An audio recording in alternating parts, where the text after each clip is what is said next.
Hey, Henry here.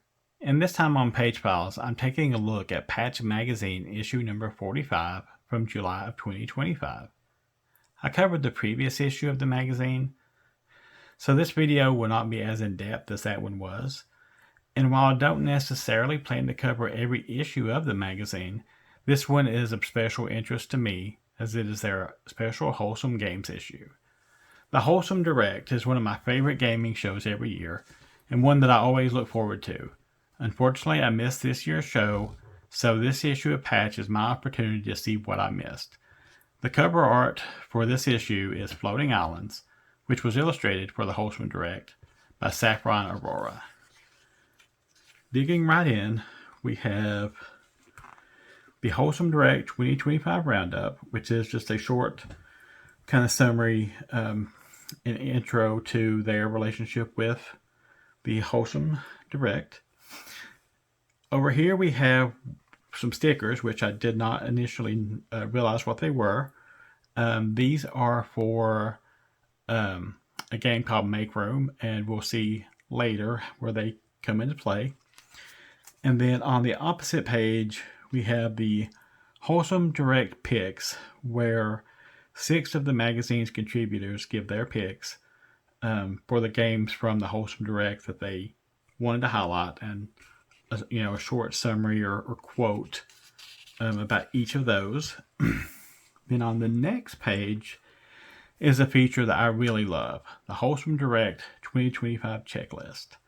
So here is a list of every game that was featured in the Wholesome Direct, but in addition to that, there's this little checklist where you can mark if you watched the trailer, if you wishlisted or saved the game, if you played the demo, if applicable, and if you played the full game, if applicable. Now, I'm not going to go through and mark up my magazine, but I will most likely take a picture, and so I'll have a digital checklist that I can use to kind of follow along the same process. I think this is a wonderful feature, and I'm really glad to see that they included this in this issue.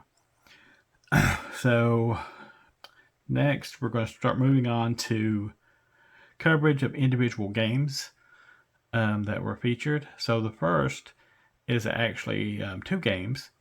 Here in Postman VJ Plays, the author takes a look at 2 postal worker games. Neither of those were games I was familiar with.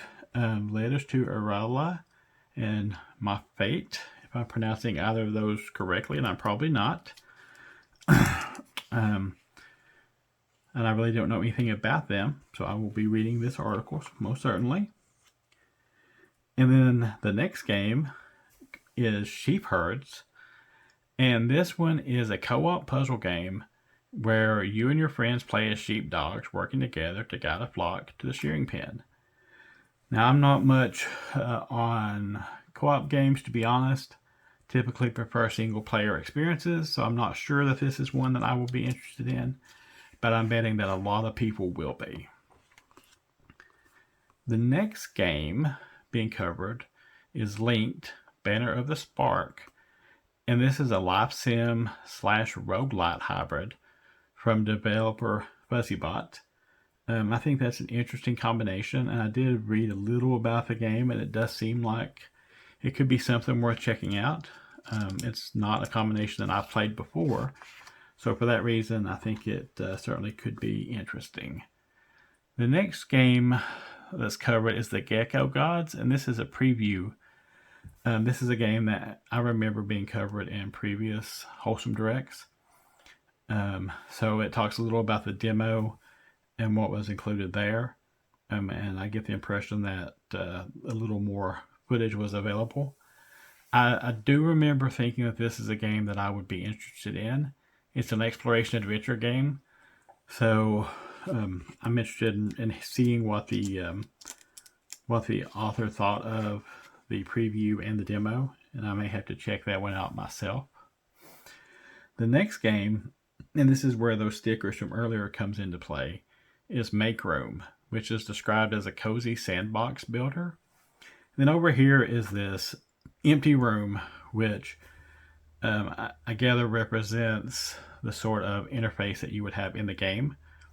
And the point of this is that those stickers from earlier can be used to create a roomscape on this page, and then you can snap a picture of that and submit it for entry into a drawing that is being done for a chance to win a Steam key of the game on launch. So that's a little neat interactive way of getting a look, I'll say, or feel of the game. I think that's a good way to integrate that sort of thing with the magazine. The next game is This Seat Taken? And this is a cozy logic puzzle game, but the kind of the twist is that you're working with these little shapes that have their own preferences or quirks, and you're having to figure out how you can seat them all in the given space while still keeping those preferences in mind. I gather that it actually does increase in difficulty as you go.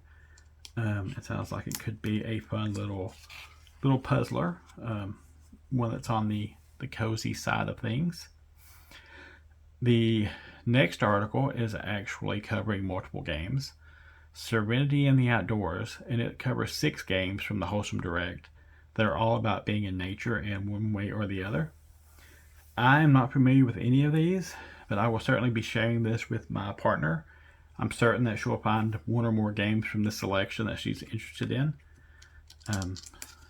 And most likely I'll find one or more that I'm interested in as well, if I'm kind of know myself as well as I think I do. The game on this page is Gymporium. This is actually an interview with the developers of the game, which is Merge Conflict Studio. I'm not familiar with that studio. I'm not familiar with this game, so I will certainly appreciate this opportunity to learn a little about them and about the game and see if it might be something that I want to look into further. And then moving on, we have The Guardian of Nature Episode 1 review. So this is, it seems, a review of, I'm not sure if this is an episodically released game or if this is more of an early access sort of situation, but this is a review of this initial part of the game. So I think I'll read through the description or the article, the review, and see if it's something I might be interested in checking out.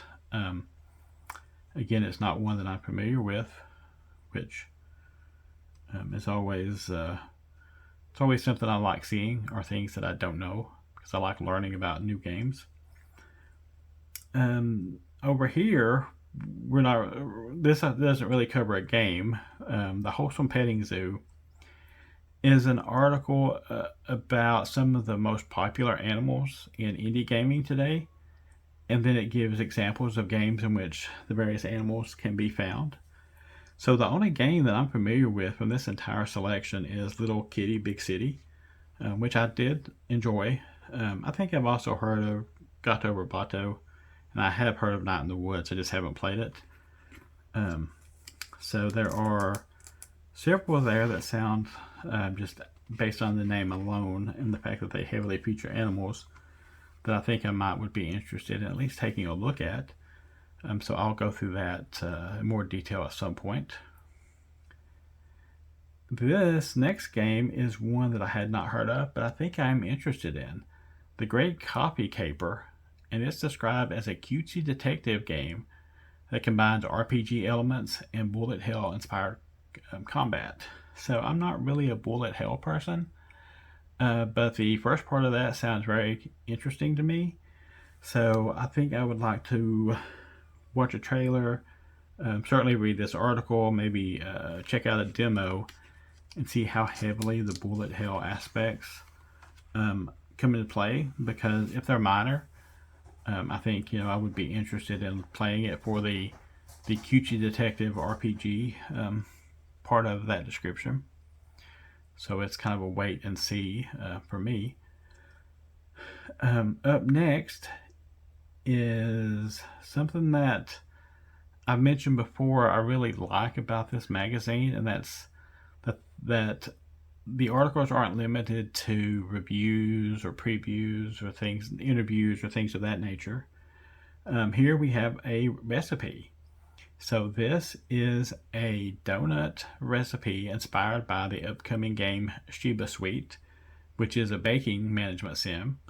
And I think that's a perfect way to tie in, an article with a game like that. I have no idea if the donuts would be good. I certainly am not confident in my ability to make them. But yeah, I think it's a neat way to do something different and stay relevant to the topic, in this case, a specific game. So I love seeing things like that in the magazine. And then the final article in this issue is How Colors Paint Our Perception of Cozy Games. So this one is interesting to me because I haven't really given a lot of thought myself to the topic, but as I've looked at the screenshots, I certainly see the familiar, here kind of the Game Boy aesthetic. And then there's definitely some color palettes that are common in cozy games. And I do wonder what the impact is and how we as players perceive those. And so I want to see what that particular article has to say about that and see if it points to any additional information that I might want to check out, because that's a sort of topic that does interest me greatly. Wrapping things up, we have the Reader Spotlight with pictures that readers have submitted of their copies of the magazine. And we have the list of contributors with some information about the magazine in general. That's always included in the back of each issue. And then that's it. That is the wrap on this issue. Again, Patch Magazine number 45. And that was their Wholesome Games special issue. So I kind of ran through some of the contents very quickly. So if there's anything in there that you think you might be interested in, maybe you will want to check it out for yourself. And if you enjoyed this episode of Page Files, I would love to hear your comments and feedback. If you have any comments about the Wholesome Games Direct, I would love to hear those as well. If you want to see more of my content in general, you can check me out on social media. I can be found at Late to Gaming on pretty much every platform. You can like and follow here if you want to see more specific content like this in the future. And thank you, and I hope to catch you later.